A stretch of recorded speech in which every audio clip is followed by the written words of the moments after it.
Alors, on continue toujours avec la question D. Alors, cette fois-ci, on veut calculer la moyenne d'un élève. Donc, je vais faire. Alors, le moyen de l'élève, c'est calculer la moyenne, c'est l'option numéro 2. Donc, je vais copier-coller un petit peu. Alors, je vais voir, c'est correct. Alors, je vais copier-coller tout ça. Et je vais faire else if, le menu. Alors, je dois normalement le dupliquer, le corriger. Ça veut dire quoi? Ça veut dire je dois faire un else if, comme ça, et je dois le déclarer. Alors, else if, alors ici, moyenne élève. Alors, donner l'indice de l'élève. Ok, c'est l'indice. Alors, l'indice, normalement, l'indice de l'élève. Alors, un élève, qu'est-ce qu'il a? Alors, on a dit que ici, alors on revient toujours vers notre petit schéma. Alors, ça, c'est un élève. Et ça, c'est un deuxième élève. Ça, c'est un troisième élève. Donc, le nombre d'élèves, c'est vraiment les nombres de colonnes. Ça veut dire le M. Alors, donc s'il est supérieur à M, ou bien il est ou bien négatif, ça veut dire que ça marche pas. Alors, la moyenne, c'est quoi? Je dois choisir un élève et je dois parcourir tous les éléments d'un élève. Ça veut dire quoi? Ça veut dire que je dois fixer la colonne. Ouais, vraiment, c'est fixe. Je vais fixer la colonne et je veux parcourir plusieurs lignes. Alors, je fixe la colonne et je vais parcourir les lignes. Ça veut dire ici, je vais faire un I inférieur à N et plus. Et je fixe quoi? Alors, je fixe la colonne. Je fixe la colonne, c'est l'indice -1. Ici, dans la colonne, dans la partie colonne. Et je vais parcourir l'ensemble des lignes. Alors, je calcule la moyenne pour l'élève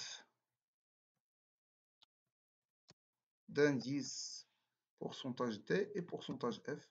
Donc, généralement, je vais continuer avec l'autre puisque vraiment, il n'y a pas de complexité par rapport à la deuxième puisque il contient simplement un truc similaire par rapport à ce qu'on vient de faire.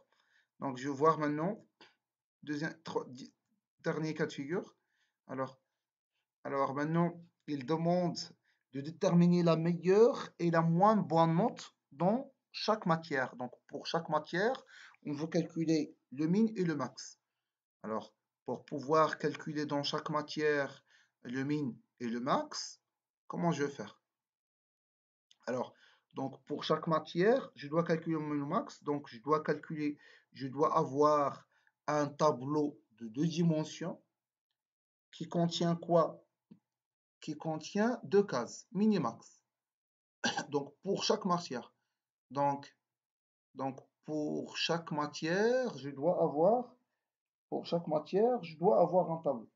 Donc, effectivement, c'est un tableau de 3 dimensions.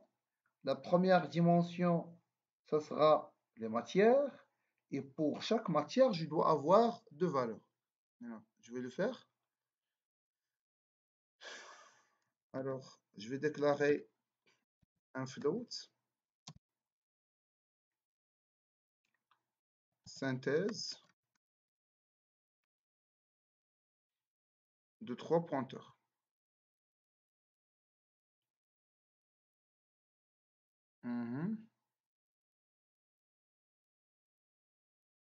Ok, un float. Alors, je dois faire. Alors, je vais les calculer par la suite stock. Ok. Je vais les calculer et par la suite stock. Alors, donc, je dois faire else if, ça c'est un cas de 2. Alors, je vais faire un autre else if. S'il s'agit d'un else if. Alors, si c'est le dernier cas, ça veut dire le 3. Alors, s'il s'agit d'un 3, alors on veut parcourir l'ensemble des quoi? Alors, je vais lancer. On veut calculer la moyenne dans chaque matière. Donc, pour chaque matière, je vais calculer le truc. Alors, les matières sont stockées où? Alors, les matières, d'après le petit schéma qu'on a tracé. Alors, ça, c'est une matière. Donc, je dois parcourir ligne par ligne et trouver le min et le max. OK? Donc, pour chaque matière, ça, c'est une matière, ouais, effectivement. Donc, je dois parcourir pour chaque matière. Alors, alors ça permet de boucler sur une ligne. OK? Et je dois calculer le min et le max. Alors, je dois initialiser le min. Alors, int min égale à 0. Int max égale à 0. Par la suite, normalement, ça doit être carrément un tableau. OK?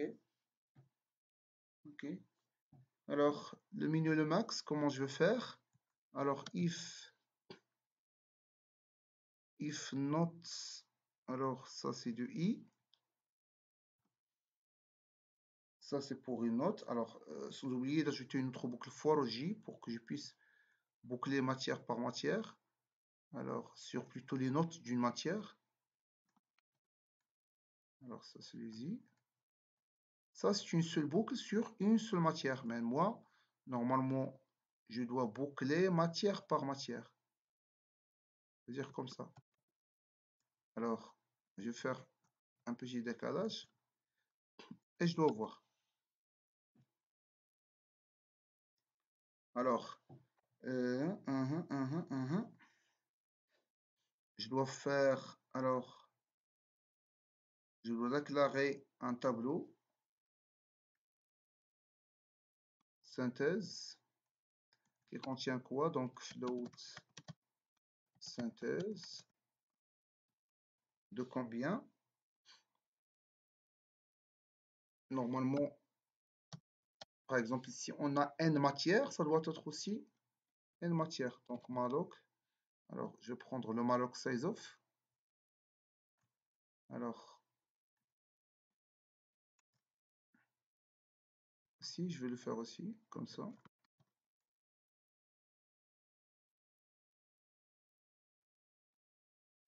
Alors, je dois faire,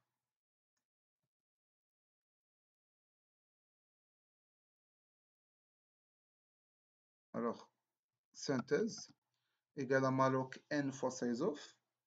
Et je dois rentrer dans chaque case de synthèse de i.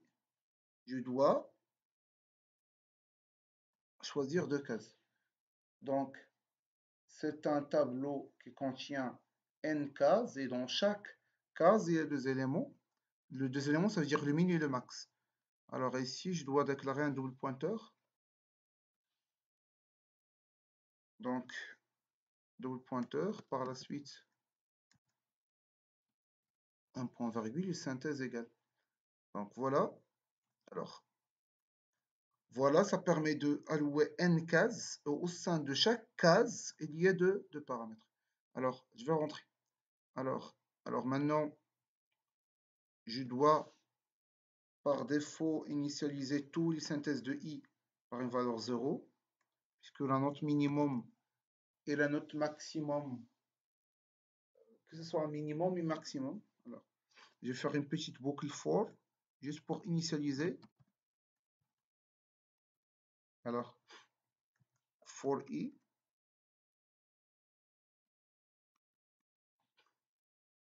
Et ici, for, il n'y a pas de for j.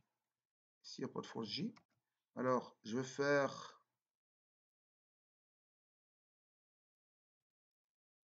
synthèse de i de 0, ça c'est le minimum. Synthèse de i de 0, le minimum. Et je dois aussi initialiser le maximum.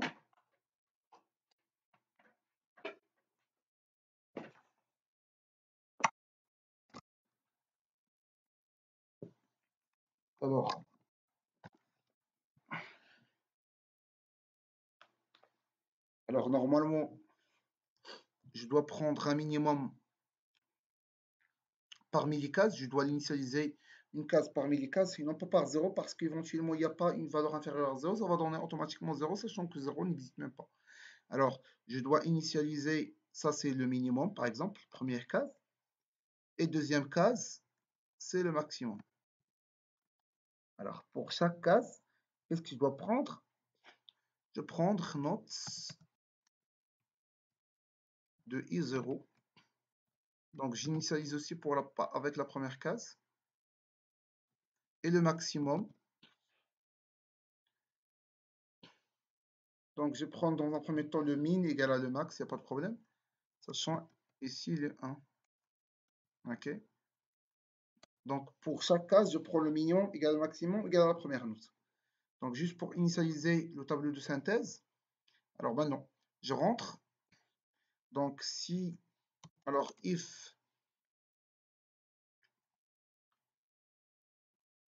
synthèse de I0, ça veut dire ça, c'est le minimum. Alors, si le minimum est inférieur, alors, je bascule en anglais. S'il est inférieur, alors, si elle est inférieure à quoi? Ça, c'est un minimum. Alors, je vais faire. Alors, si le minimum, s'il est inférieur à note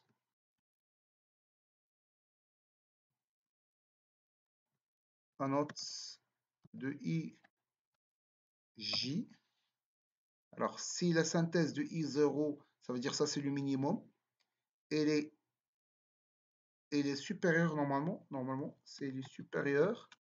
Si le minimum est supérieur à notre IJ, qu'est-ce que je dois faire?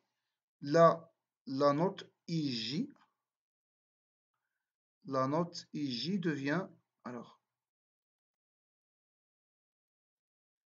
la note IJ, c'est elle qui devient le minimum. Pourquoi? Parce qu'il est inférieur au minimum. Donc, synthèse IJ, synthèse I0, ça veut dire le minimum, égale à note IJ. Alors, un autre if, c'est pas un if, parce qu'on veut tester maintenant le maximum. Alors, le maximum, c'est quoi la relation de maximum? Alors, tout d'abord, c'est le 1. Et si c'est le 1, c'est le maximum. Alors, si le maximum il est inférieur aux notes, IJ, ça veut dire que la synthèse I2, ça veut dire que le max devient notre IJ. Donc, de cette manière, je calcule le min et le max. Donc, pour chaque matière. Alors maintenant, si je veux afficher, c'est aussi simple. Alors, je vais faire une petite boucle for.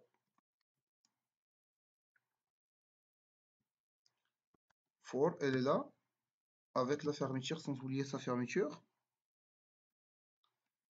Alors, je vais éliminer le flow de synthèse. OK. Ça, c'est quoi? Ça, c'est le grand if de 3. Ouais, elle est correcte. Alors maintenant, j'ai un grand if. Alors, qu'est-ce que je vais faire avec ce if-là? Je vais maintenant afficher le min et le max pour chaque matière. Alors, je vais faire un printf pour dire pour la matière telle. Alors, pour la matière, ouais, elle est là. Cette boucle-là, elle est là. Je vais prendre cette boucle. Donc, pour la pourcentage des matières, qu'est-ce que je vais faire? Je vais dire le minimum est et le maximum est. Alors, je vais afficher ça. Min est, min égale un pourcentage F et le max est égal à notre pourcentage F. Alors, c'est quoi le minimum? Alors, le minimum, ce sera le synthèse de I0, c'est le minimum de la IM case, et le synthèse de I1, ça c'est le maximum de la IM case.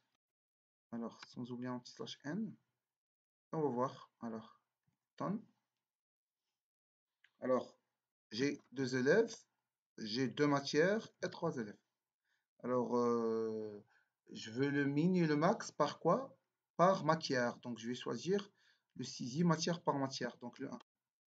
Alors, pour la matière 1, Donc, je vais faire 19, 3, 20, alors 2, 5, 14. Alors, qu'est-ce qu'il a dit? Alors maintenant, je veux déterminer le meilleur et note pour chaque matière. Entrée. Alors, pour la matière 1, le min c'est 3, le max c'est 20. 2 et 14. Alors, est-ce que vraiment c'est correct? 3, 20. Alors, 3 c'est le min et le 20. Et le 2, 14. Est-ce que c'est 2, 14? Oui, c'est vraiment 2, 14. Donc, c'est vraiment correct ce qu'on vient de faire.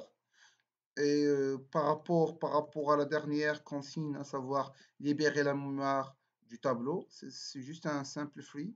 Ça veut dire quoi? Ça veut dire après avoir fini toutes les opérations, je vais me positionner ici avant de faire et je vais faire un free donuts. Toujours à chaque fois que vous allouez de l'espace mémoire, il faut le libérer. Je peux aussi faire un free quoi? Synthèse, puisque c'est un tableau aussi que j'avais alloué. Et comme ça, on achève l'exercice.